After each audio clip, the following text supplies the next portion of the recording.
welcome back to Cruising as Crew. My name is Lucy and today I am interviewing the wonderful Christina, who works on Sailor Services. She's very kindly agreed to answer all of our questions because there are a lot of you who've asked about working in Sailor Services, which is called guest services on other cruise lines. Basically, reception. Yeah. You know, like if you were in a normal hotel, Front desk, it would be yeah. front desk, Yeah. reception. So if you are thinking of a job like that or in that department, then Christina's your girl and this is the video for you. But before we get started, I just want to remind you, if you are an aspiring crew member and you want to work on a cruise ship, make sure you go over to my website where you can find all of the career guides that I've created, where you will get all the information that you could possibly want. And yeah, I think that's it. Let's get into the video. Yeah, sure. Amazing. So hello. Hi. How you doing? Very fine. Thank you. Wonderful. So can you please tell my wonderful audience what is your job title on board? I am HDA, which is equal to Help Desk Associate. I'm working in the Sailor Services department. It sounds very, you know. It does. Sailor Services, HDA. I'm in Sailor Services. Yeah. I'm a HDA. I'm so important.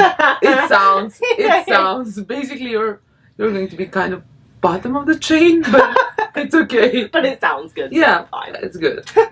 Right, Christina. So is this your first job on a cruise ship? Yes, it is. This is my Ooh. first ship ever. This is my first on-board experience, and yeah.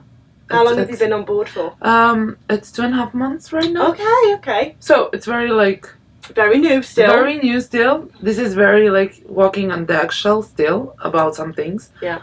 But once you're on board, it's more convenient. It's like you have different perspective of how things work. So I find it very nice and okay. You're enjoying it? Yeah. You have to work a lot. I don't know. It's different in different countries. Well, it's different in different departments. And so yeah. I mean, like working in Sailor Services, the hours are what's your schedule? Well, my schedule it depends. I'm either early or late shift. So when I'm early shift, I start around 7, and then I have my break after noon. Mm-hmm. Yeah, so it's supposed to be till 4. Then from 4 till 8:39, I'm working in the evening. Okay. And when I'm late shift, I will start in 45 minutes. I'm starting at 12 in noon, and then I finish. My first break is after 4:30. Then I'm back on work from 7, 8 till midnight. So you won't get a chance to get off. Really then. So yeah, it does depend on the department. So obviously you guys know I work in the shops, and the shops are only open when the ship is at sea, which means that I do get a lot of time off, which is why I get paid significantly less money.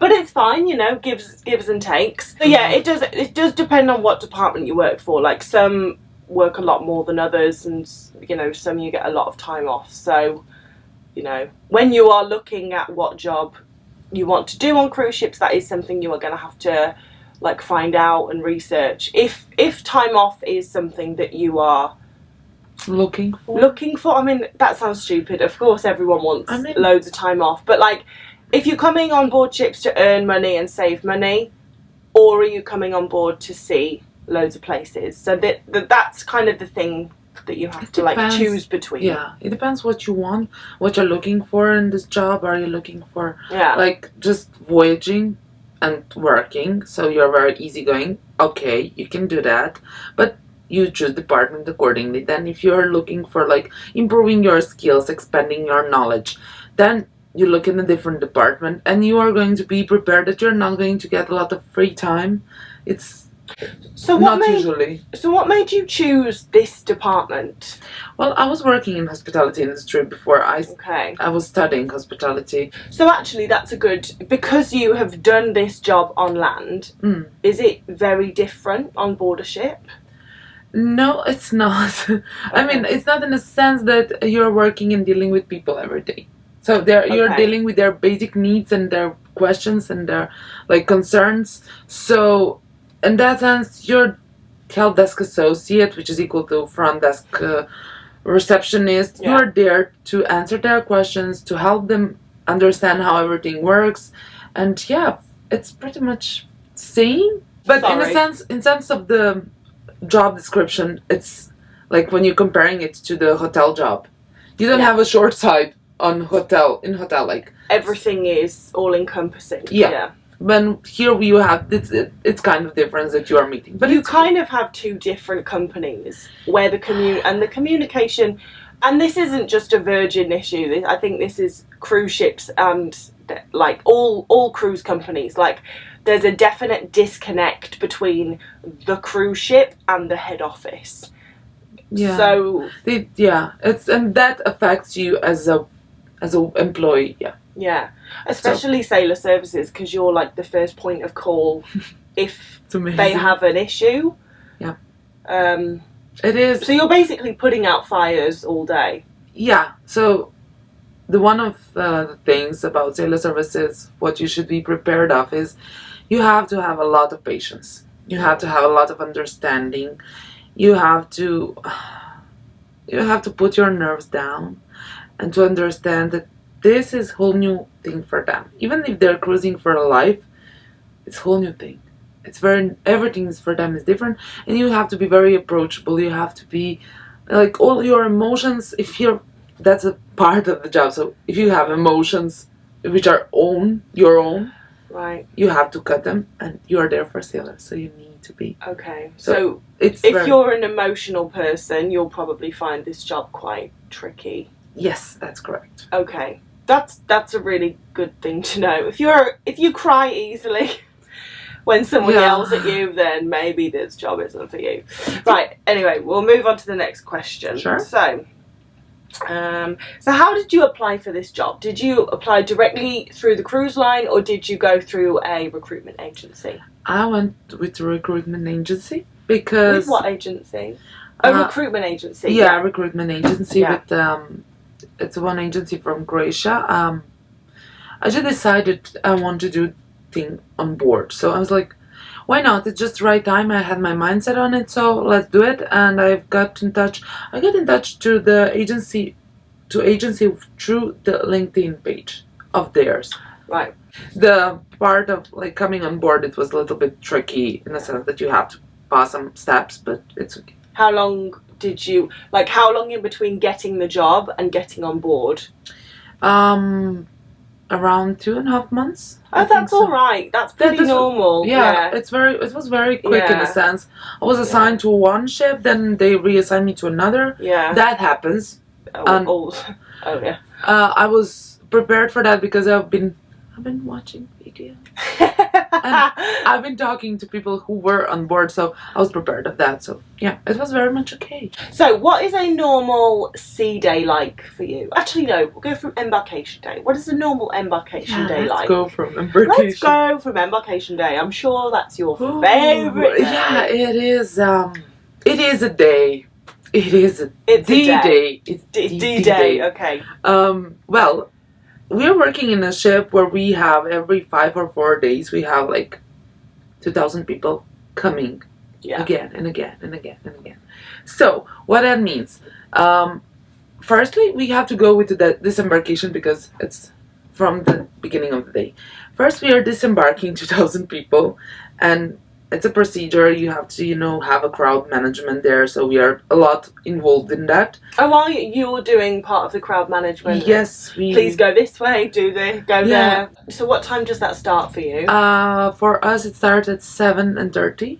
At least 7, yeah. We are at 7 already at the deck 7 midship, so we can start disembarking. 7 o'clock, oh my god. Okay. Yeah, you have to be prepared at 7 o'clock. 7:30 is first disembarking time for us, and then we start. Then people are coming for refund if they need.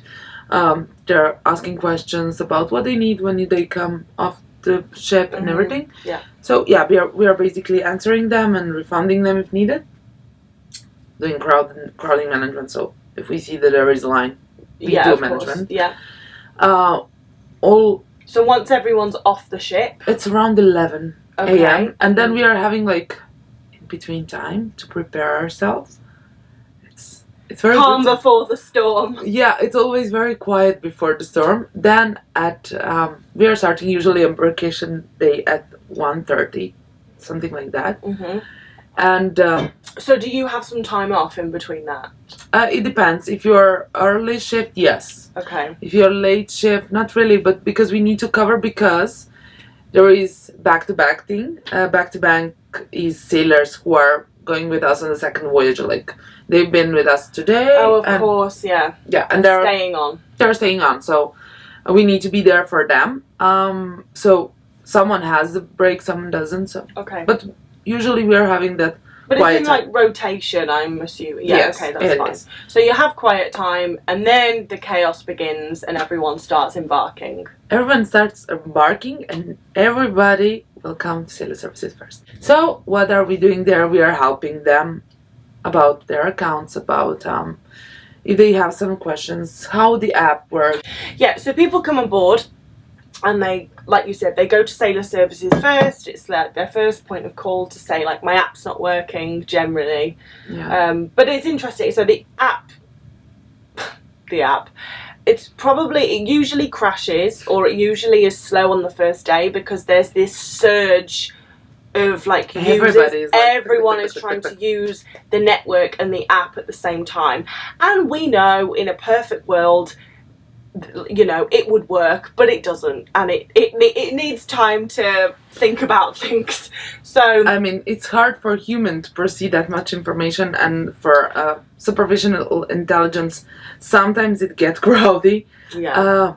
But in the time it starts working, and it's helping them. But sailors usually need like guidance through the app. Yeah. So that's why they come to us. We explain them, like, oh, this is what you can go for shorting. This is where you can go for excursions. Sorry, for entertainment and everything. So would you say the main thing that you're doing on embarkation day is just talking people through the app? Well, that happens. That happens a lot. Okay. So that is one of the things. Then they're very interested in what their perks are. Oh, if yes. they have perks. They have, like, yeah. Are their accounts linked? They're asking a lot about complimentary upgrades. People are usually curious, so they come for any curious reasons. Yeah. There is a lot of like bar tab interest. Yes. If I have a bar tab, what is the difference between bar tab, sailor loot? Yeah. And which is a valid question to be fair. Yes, it is. I think that you have very much of those questions since you're working in retail. Yeah, of course. Yeah. So the difference is the bar tab can be used for drinks only. Yeah. And sailor loot can be used as a bar tab, but bar tab cannot be used as a sailor loot. Because sailor loot, like, you can go to the spa, you can go to the shops, you can buy anything in the shops with your sailor loot. Basically, anything purchasable can be purchased with sailor loot. Are you considered officer status? So basically, I'm interested in what perks you have. Do you have your own cabin? Do you share a cabin? Are you allowed in passenger areas or sailor areas? Are you not? What are you allowed to do and what are you not allowed to do? And what kind of cabin do you have? Do you have one like this? Yes. Okay. So she has a single cabin with a shared bathroom. Yes. Lovely. Yes.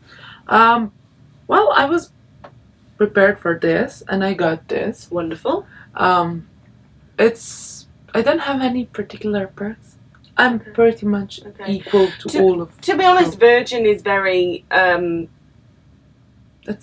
You can kind of do anything within reason. I think we probably have the same perk level. Like, the only thing I'm not allowed to do as a shoppy is go in the manor.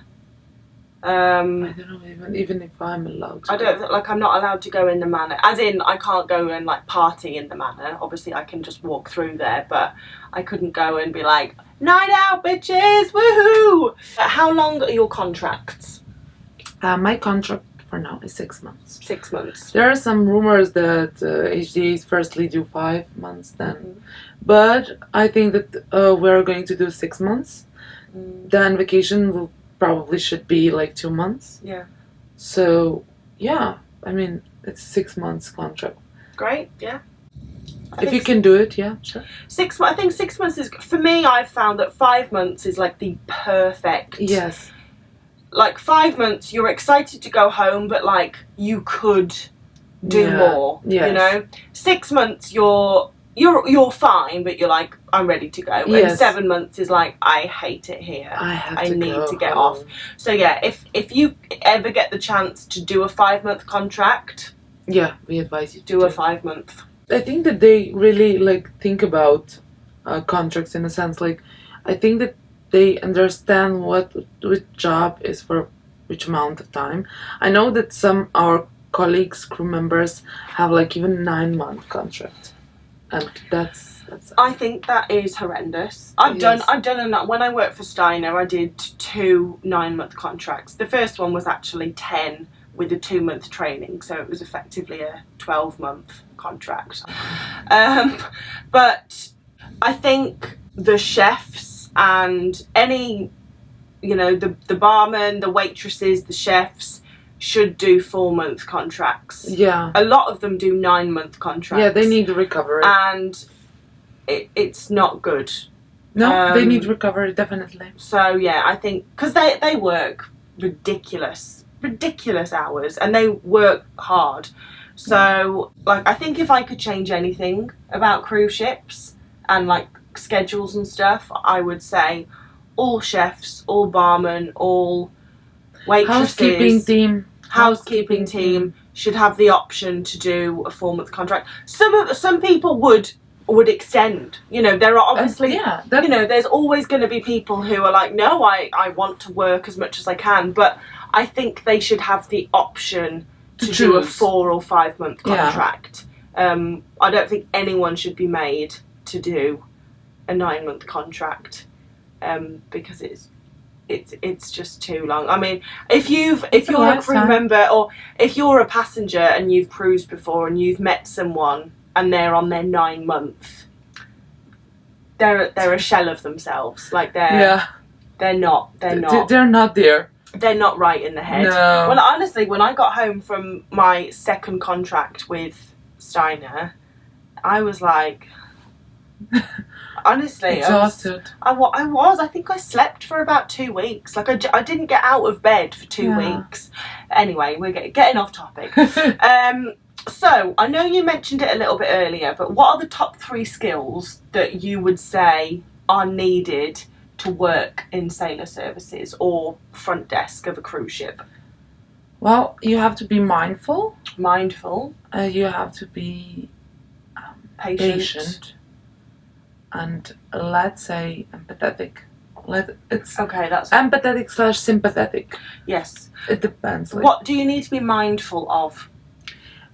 You have to choose your words. You have to know the procedures. You have to know what you're offering.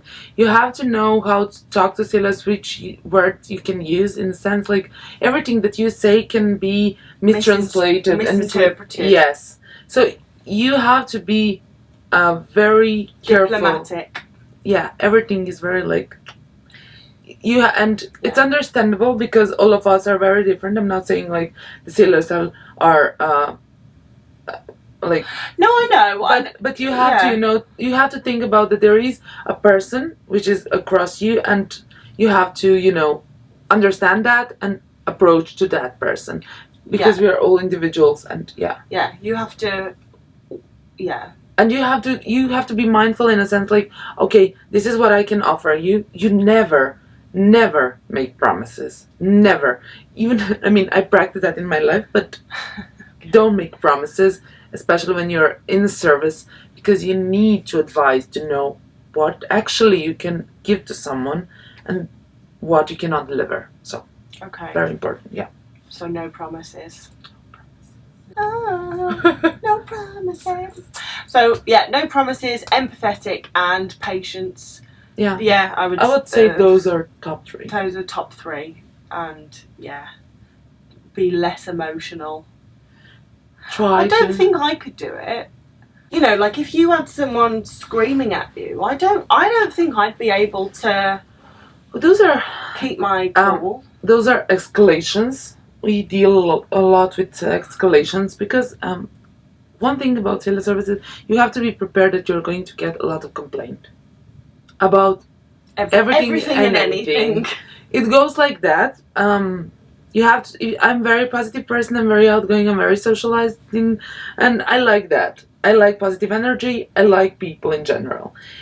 But you get a lot of bad energy. You get a lot of complaints. It's negativity. Yeah, it happens in sales services, we are working every day without like one day off. That's not an option. So you have to deal with yourself in a sense that, yes, today I'm going to get a new bunch of complaints, questions. Why is this working? Why is this not working? When I can get this? How I'm not eligible for this? So yeah, it's a continuous thing. So yeah, it's very exhausting at one point, and you need to gather yourself. Yeah, I would say you have to, because like you said, if you worked at, like, on a front desk at home, you would get a weekend off, or maybe, not Saturday and Sunday, but you would get a day or 2 days off. 2 days off, you're not at work, you don't have to think about work, and you can like decompress. Whereas, as you said, you're on a ship, you don't get days off, so you have to be very good at like calming yourself down and getting over stuff, basically. You have to, because they're not going to wait for you, so you need to be able to just let things go, let things just wash over you, and don't take anything to heart. I have a very good support from my management team. They're amazing, and they're leading us through this experience. They're guiding us, and they're teaching us how to deal with it. And yeah, it's that's the important part. Yeah, that's how I. But it only takes, like, if you're having a bad day, which God knows happens, we're all human. You know what I mean? Like, if someone just catches you on a bad day, you have to, you have to put yourself together, because you're dealing with the humans who are not guilty for the things that you're feeling. It's your personal. They're not responsible for your feelings. So that's correct. You can't put this on them when you're dealing with them. But if you put your mindset on it, it's doable. It's doable. You can do it, and I believe in you. So honestly, yeah, it's very, very like that. Wow. Well, I mean, if you're up for the challenge, then it is challenging, but it's worth it, because once you have a sailor who is like, I like the Virgin, I love you guys who are working with us, I noticed that you're having good time, so then I say, oh God, it's worth it. It's worth it. It's worth it. When you have a good feedback, it's worth it. Yeah. Wonderful. Well, I think you've answered all of my questions, unless you can think of anything. Just so you know, whoever comes first day, embarkation day for you as a crew, it's going to be mess. First few days, you're not going to know where your head is. You're going to get lost. It's okay. You're going to survive it. You're going to find your ways. People who are here are going to help you. Yeah. Also, like, you should socialize. Yeah. Are you all right for time? Yeah, I'm having 5 more minutes, so. Okay, so we're going to stop it here. But thank you so much, Christina. Anytime. I really appreciate it. And thank you guys for watching. I really appreciate it. And if you have any questions for Christina, you know what to do. Leave them in the comments, and I will ask Christina, and then I will get back to you. But thank you so much, and I will see you in the next video. See you. Bye.